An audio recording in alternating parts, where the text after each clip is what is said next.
Leave your safe zone and go out there. It's toughening you up, making you better, and putting you in a better situation to be stronger and more resilient in the future.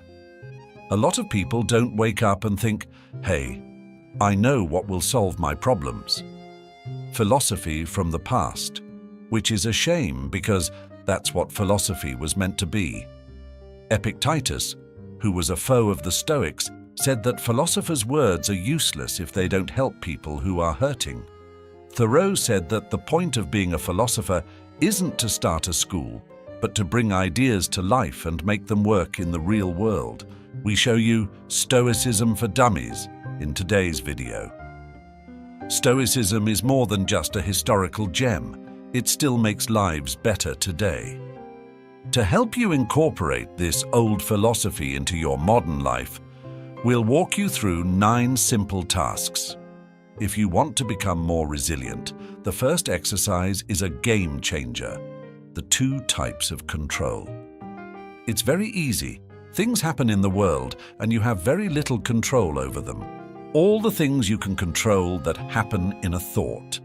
This is what the Stoics call the dichotomy of control. We can do some things and can't do others.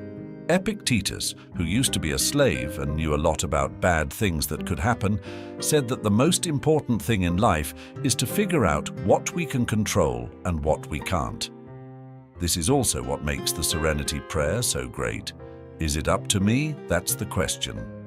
Then it should get all of your attention and energy.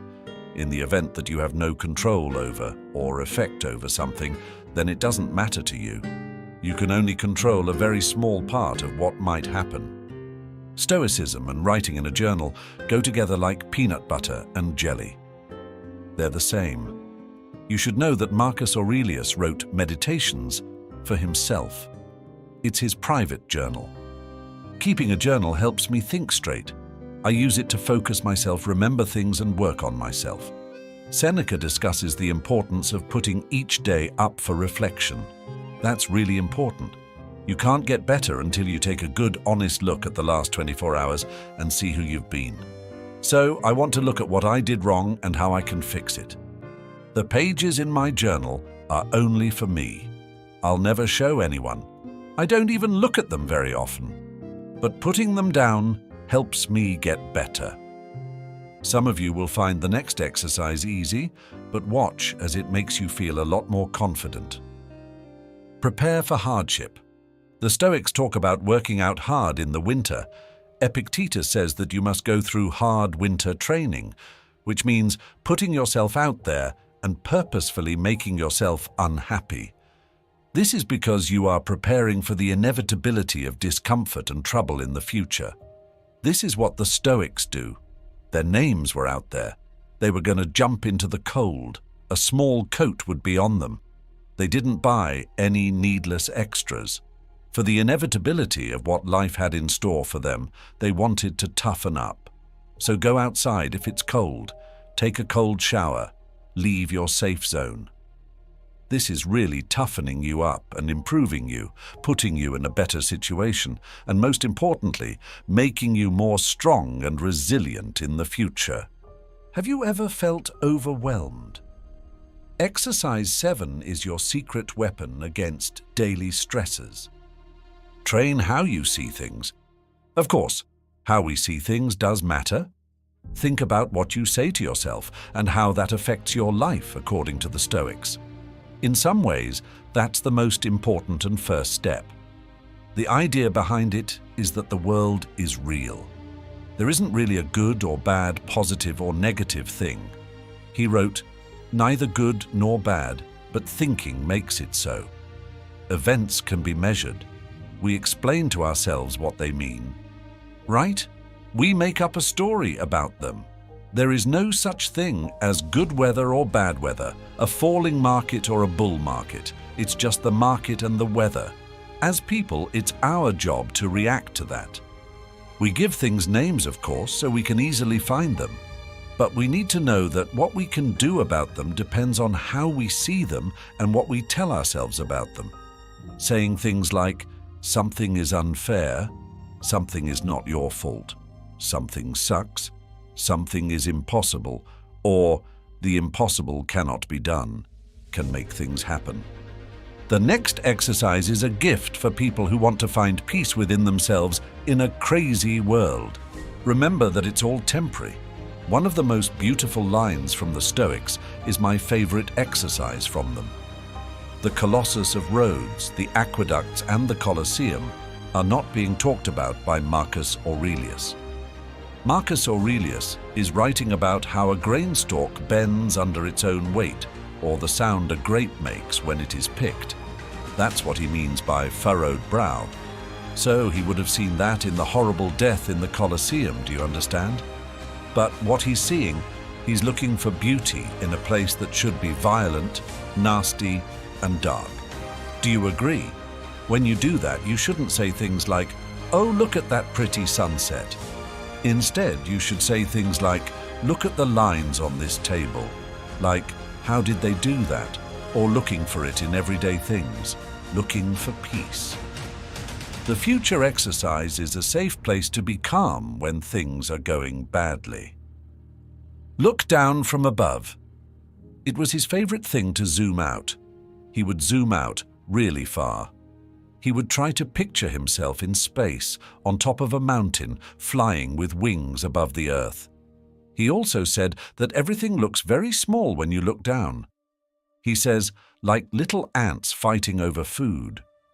His goal was to humble himself, slow down, and get rid of stress, even though he was the leader of the largest kingdom in the world. That's part of what I get from seeing a big sunset like that. It's so much bigger and more beautiful than anything I could ever make. It's not even trying to do that, just accident, right? That's why we look for these encounters.